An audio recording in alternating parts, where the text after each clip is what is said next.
Lục Thần Ngọc nghe xong báo giá của kháng nhân phủ thì không mấy hài lòng.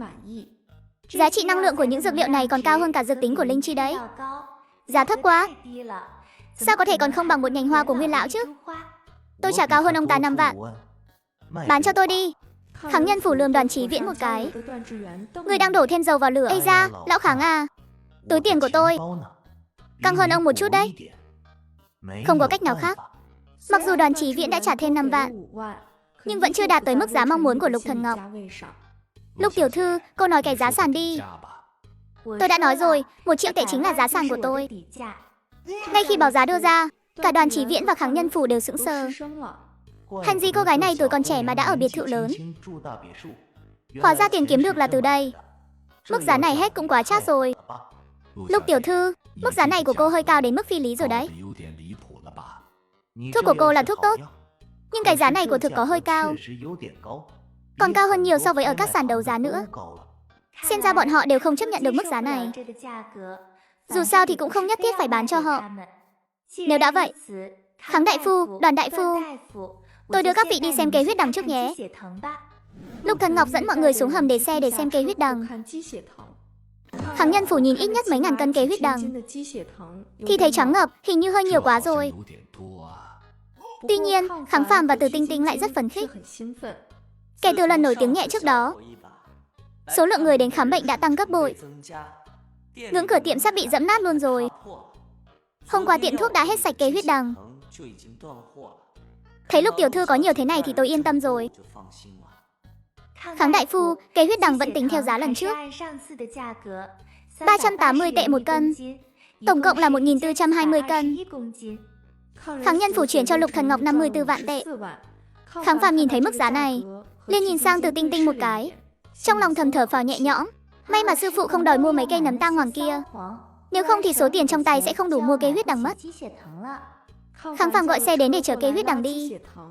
Trước khi đi, kháng nhân phủ có chút không cam lòng. Số dược liệu đó cháu phải xử lý cho tốt. Nếu xử lý và bảo quản không đúng cách, dược tính sẽ bị thất thoát. Lúc đó sẽ không còn đáng tiền nữa đâu. Nếu cháu không bán được, hạ giá một chút ta vẫn có thể mua. Cảm ơn bác sĩ Kháng. Sau này có hàng tốt cháu lại tìm ông. Hàng tốt cũng phải rẻ một chút ta mới mua nổi. Nhưng mà đồ rẻ thì liệu có còn là hàng tốt không? Vụ làm ăn lớn không thành, Lục Thần Ngọc cũng không để mọi người phải ra về tay không. Vừa hay, chiều nay Kim Di vừa thử làm món bánh khoai môn. Lục Thần Ngọc tặng mỗi người một hộp. Đây là bánh khoai môn nhà cháu vừa mới làm xong, tặng mọi người ăn thử ạ. Hôm nay vất vả cho mọi người đã phải chạy một chuyến rồi. Lúc về là Kháng Phàm lái xe, Từ Tinh Tinh ngồi ở ghế phụ. Người đồng nghiệp ôm trong lòng 4 hộp bánh khoai môn. Lão Kháng này, bánh khoai môn đó trông khá mềm đấy, rất hợp cho người già như ông ăn.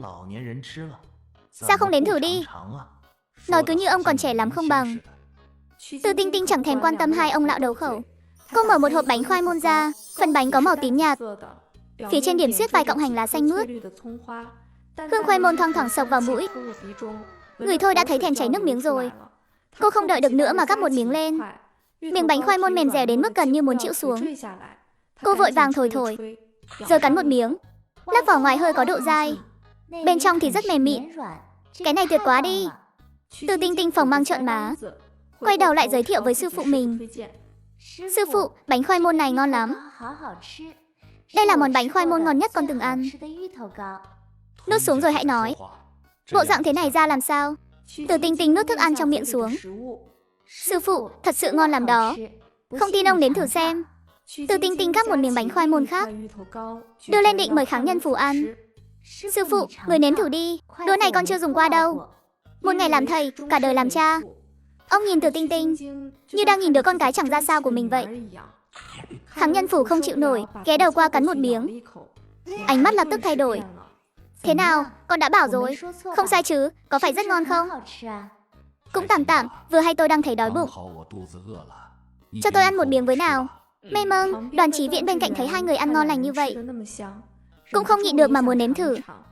Đây là đồ cho người già ăn, ông chắc chắn là muốn ăn chứ. Đoàn Chí Viễn ngẩn người, giơ tay đạt lấy một hộp.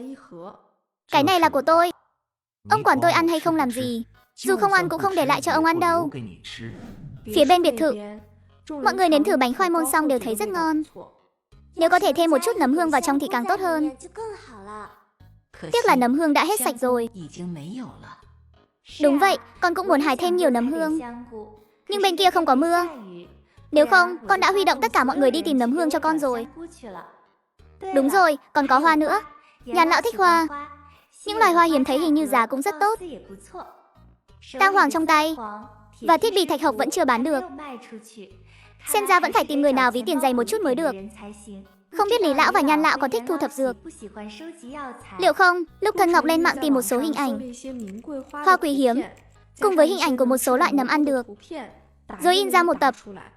Đợi khi có cơ hội thích hợp, sẽ để những nhân công nguyên thủy xuất quân toàn lực.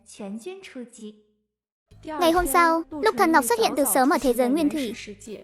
Hôm nay, người của bộ lạc Thạch Nhai không mang tới hàng gì tốt. Ngoài dâu tằm, kim ngân hoa, thì họ lại mang đến một con lợn rừng nhỏ.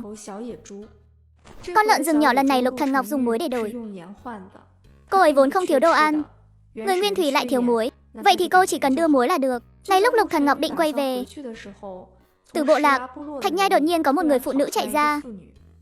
Tế tư đại nhân, xin hãy cứu lấy con tôi. Vừa khẩn khoản, vừa quỳ xuống dập đầu. Lục Thần Ngọc bị hành động đột ngột này làm cho giật mình. Người phụ nữ ngẩng đầu, khuôn mặt đầy nước mắt nhìn Lục Thần Ngọc. Lục Thần Ngọc nhìn đứa trẻ trong lòng bà ấy. Cậu bé khoảng 3-4 tuổi, sắc mặt đỏ bừng, hơi thở dồn dập, cơ thể nhỏ bé không ngừng run rẩy. Cô đưa tay sờ trán đứa trẻ, phát hiện trán cậu bé nóng hổi. Cái này là bị sốt rồi. Xem tình hình này, sốt còn rất nghiêm trọng. Lục Thần Ngọc nhíu mày, tu, mau đi theo tôi. Tế tư đại nhân đi rồi. Là không muốn chữa bệnh cho đứa trẻ sao? Lục Thần Ngọc quay lại hang động, lấy hộp y tế, tu. Anh cầm theo cả cái nồi nữa. Mọi người thấy Lục Thần Ngọc quay lại, niềm vui hiện rõ trên gương mặt. Tế tư đại nhân đây là đồng ý chữa bệnh sao? Sau khi Lục Thần Ngọc trở lại cửa thung lũng, liền bảo tu đun một nồi nước sôi, sau đó bảo người ta đặt đứa trẻ nằm trên lớp vỏ cây. Lục Thần Ngọc mở hộp y tế, lấy nhiệt kế từ bên trong ra để đo thân nhiệt. 30 chỉ nữ, 8 độ, đây đã là sốt cao rồi. Cũng không biết đứa trẻ đã sốt bao lâu. Phải hạ nhiệt độ xuống trước đã. Amylbazole phân người lớn mỗi lần cần uống 2 viên. Đứa trẻ nhỏ thế này chỉ cần uống nửa viên. Vì đứa trẻ đã có chút mê man, nên Lục Thần Ngọc đã lấy viên thuốc này, hòa tan vào nước nóng vừa đun sôi. Uống đi nào, ngoan lắm, đứa bé ngoan ngoãn nuốt xuống. Ngoài ra, còn phải đồng thời thực hiện hạ nhiệt vật lý.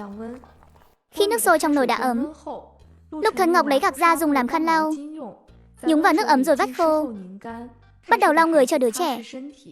Những đứa trẻ nguyên thủy đều lấm lem bẩn thỉu, mới lau qua một lượt, miếng gạc trắng tinh ban đầu đã đen xì. Thể chất của người nguyên thủy rất mạnh mẽ, ngay cả trẻ nhỏ cũng không ngoại lệ. Nửa giờ sau, thuốc hạ sốt bắt đầu có tác dụng.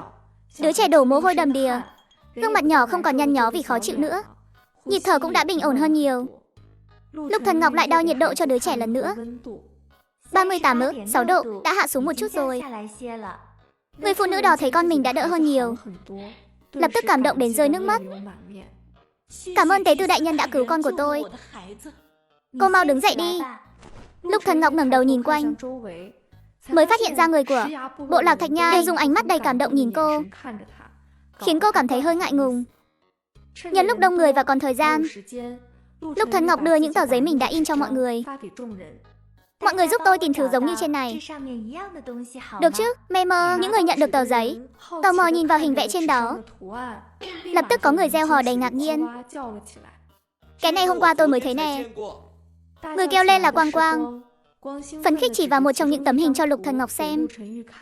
Lục Thần Ngọc nhìn qua, đó là một loại lan gọi là kim sa thủ cúc. Tế tư đại nhân, nó ở ngay đằng kia, giờ tôi đi hái về đây. Lục Thần Ngọc lo lắng sẽ làm hỏng bộ rễ của hoa lan. Đợi đã, tôi đi cùng anh. Nơi đó của thực không xa, đi khoảng 10 phút là tới. Đó là một bãi đá lổm nhổm, có dây leo và cỏ dại mọc thưa thớt. Giữa những đám dây leo và cỏ dại ấy, thất thoáng hiện ra vài bông hoa màu trắng hồng. Lục Thần Ngọc cầm hình đối chiếu xem thử, phát hiện ra loài cây này, dù là lá hay hoa, đều rất giống loại lan kim sa thủ cúc trên hình. Nhưng cánh hoa này lại to hơn trong hình một chút. Và cũng nhiều cánh hơn. Bất kể có phải hay không, cứ đào một cây mang về cho ông cụ xem thử đã. Sau khi đào lên, Lục Thần Ngọc còn đặc biệt cho mọi người xem. Bộ rễ cây vẫn còn dính đất mà cô vừa đào xong. Sau này mọi người hãy đào giống như tôi nhé. Phải giữ lại phần rễ. Người của bộ lạc Thạch Nhai tuy không hiểu lắm, nhưng vẫn gật đầu đồng ý. Khi trở về cửa thung lũng, Lục Thần Ngọc đi thăm đứa bé bị sốt kia. Đứa bé đã tỉnh lại rồi. Cô kiểm tra nhiệt độ cho đứa bé. Đã hết sốt rồi. Lục Thần Ngọc lấy một viên kẹo từ trong túi đưa cho đứa bé. Đứa bé không biết đó là cái gì, nhưng thấy nó rực rỡ sắc màu nên trông rất đẹp. Thấy mẹ mình không phản đối, nó bèn nhận lấy. Sau khi nhận lấy, nó cứ nắm chặt trong tay không động đậy. Lục Thần Ngọc bèn bóc vỏ kẹo ra cho nó, rồi nhét viên kẹo vào miệng đứa bé. Đôi mắt to tròn xe của đứa bé càng trợn tròn hơn. Mẹ ơi, ngọt quá.